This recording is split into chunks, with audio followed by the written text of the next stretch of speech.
Hey guys, happy Monday. Today we are talking about silence.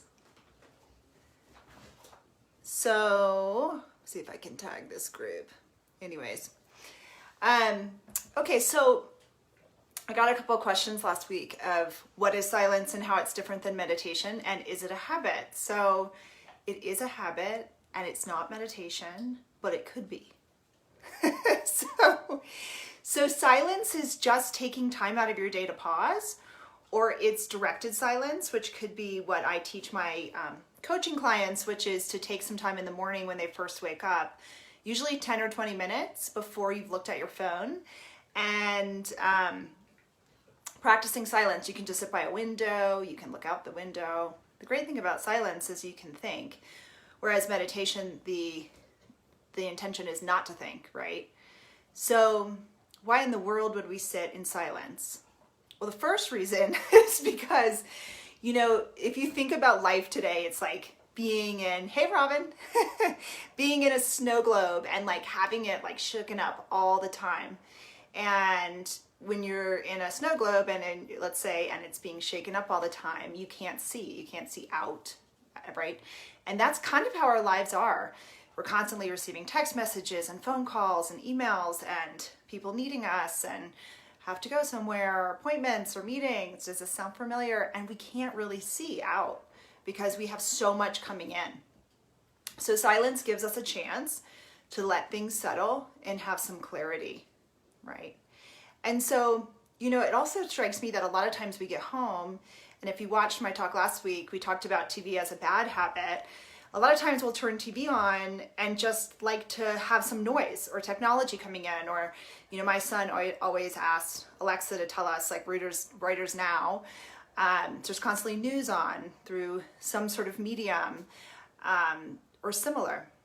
So the idea of not turning your TV on when you get home is just practicing some silence, especially during transitions.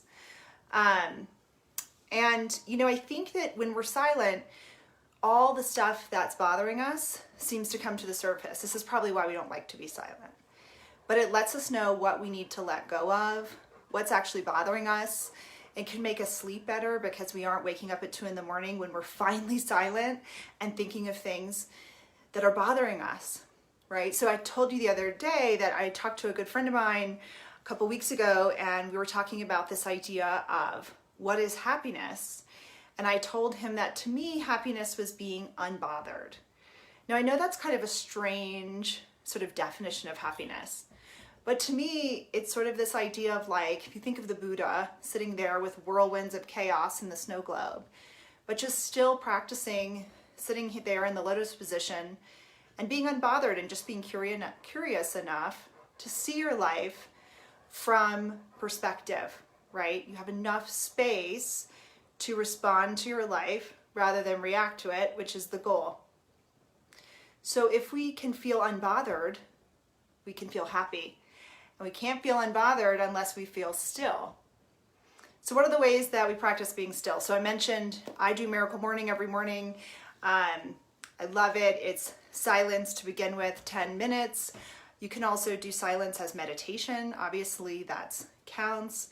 I have a good friend who I coach with in one of this business coaching class I'm taking, and she actually has her entire coaching business around this idea of the pause during your day. So you can also have some sacred, like mini silent pauses throughout the day, whether that's just getting up from your desk to go walk around the block a couple times during your day with no headphones or podcasts or stuff coming at you, just to clear your head. When we have enough silence to let the sort of dust settle, then we have enough clarity to make better decisions in our lives. We actually relax our brains, which actually can boost our immune system because we're not running on like tension and stress and fumes. And also we can realize how to relax into our being. Science and data shows that the more silence/meditation you take, actually the slower your brain waves get, so that you're still sharp, right? I don't mean like slow in thinking, but everything comes from a very clear, almost like a Jedi place, right? And wouldn't it be awesome to be making like Jedi decisions all the time? Yeah, and then remain unbothered. Well, those are the goals of silence. So practice it in your daily life. It is a habit, and I encourage you guys all to think about it as one. Certainly, again, to repeat, meditation does count, but the science is there. Being silent, I mean, for thousands of years, whether it's the Tao or the Torah or the Bible or any ancient,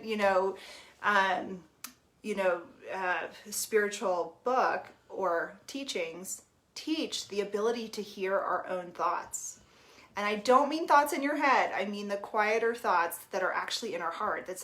Our intuition is a much smaller voice that lives, I like to think, like right here in our chest, and it doesn't get a chance to speak very often. And I think of it as our creative voice. It doesn't get a chance to speak very often because it's oftentimes clouded by our thoughts. So if we can settle our thoughts, we allow our creativity and our intuition to come to fruition, and that's where the magic happens. So practice silence, enjoy, and I'll see you next Monday for a good or bad habit. Thanks, guys.